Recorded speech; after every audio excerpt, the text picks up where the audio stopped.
Michelle from Argentina wants to know, what would we do if we ran into a clone of ourselves to prove it was us? What would we do? I don't know. I might embrace the double. That's how we'll know it's the real you, if you're hugging the other one. Oh, no, not an extra. I mean, I would just like that there was another person out there that was like me, and use them to do things. Yeah, so you actually wouldn't prove. I wouldn't prove that who was the real one. You would just say, come with me, and don't tell them who saw you. Yes, exactly.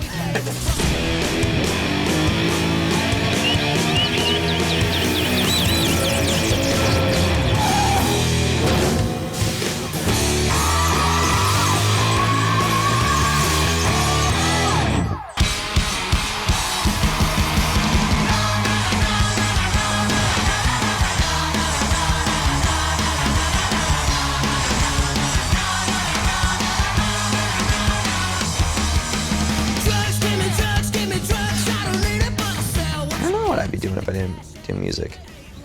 I've recently thought that I might be a good short order chef, like a cook. I think I'd be really good at that. But other than that, I wouldn't be happy. No? I can imagine you being like a writer or something. Yeah. A photographer. I think a writer like A writer, photographer. Emily Gerard, thanks for coming out. Hello. Nice to meet you. I think I'd be doing something in art, you know, absolutely.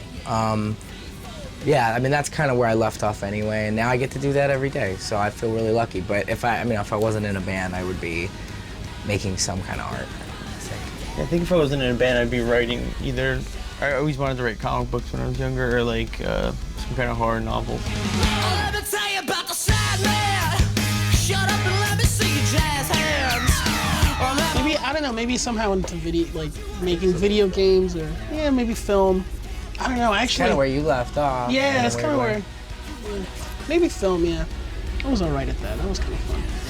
Yeah, I know. I fled at you at Comic-Con. Oh, yeah. Yeah. Oh my God, you had the nosebleed. Yeah, spontaneous nosebleed all over the place. It was That was really crazy. Did I humiliating. tell you guys that story? No?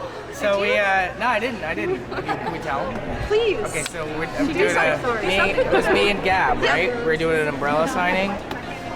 You're just nervous. I No, guess I had like a bit of a nervous breakdown Yeah. that summer. And you guys your music and your issues really helped me get help. And I got up to you and I just burst into tears and then my nose started bleeding rather copiously, actually. Yeah. Yeah. It was crazy. Yeah. I'm okay now. I felt so bad. Yeah, she was like, oh my God, and then it was just blood. Oh yeah, at least you remember me. Oh yeah, totally. I remember. Got a bulletproof heart. You got a hollow point smile. I started playing guitar, I think, probably like 13 or 14. My older brother, Louis, we all shared a bedroom together, me and my two older brothers, and you know, he would play guitar all hours of the night, and I always thought it was like, oh wow, it's like, you know, the coolest thing. And you know, so he passed down records that he was into to me, and I started taking it up, and he let me use all his gear, and that's when I first started playing.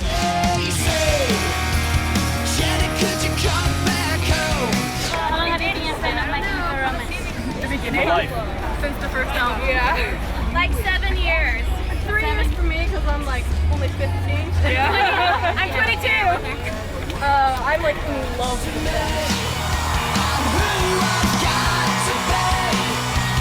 I think I started playing, I think you had an old acoustic that I would noodle around on, but it wasn't, I didn't seriously try to play guitar until you got that Stratocaster. Right.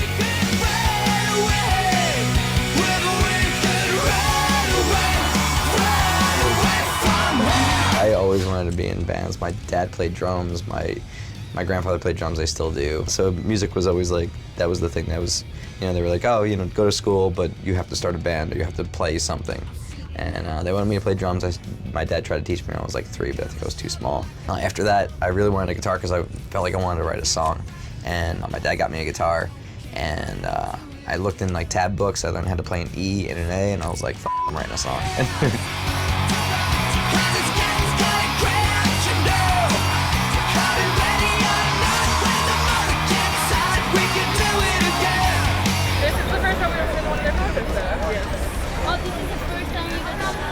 We're fired. We're so excited. We started drawing like 8 o'clock the other night and haven't stopped.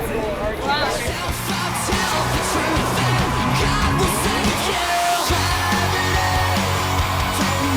crazy. I got an acoustic guitar for my 10th birthday, and I remember not really liking it very much at first, and then about, a few years later, I picked it up again, and then I really wanted an electric. So then I got an electric when I was about 15, and then I started writing songs immediately.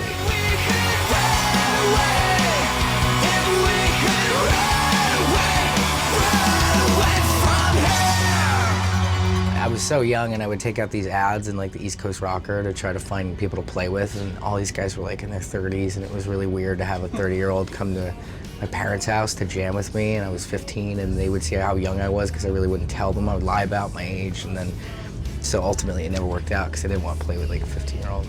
Did your parents say anything? They weren't psyched on the process. They weren't psyched about. They'd be like, "How old is this person? Like, what are you doing?" Like, they had no idea. And then I'd just be making noise, and they just get frustrated, and yeah, they definitely didn't like the fact that I was like basically inviting strangers over to come play with me. Bring booze. Bring booze. That definitely got me through this really rough summer. I think it was like my first breakup, and I remember going to this park really late at night where they had a baseball field, and I remember like passing out in the dugout.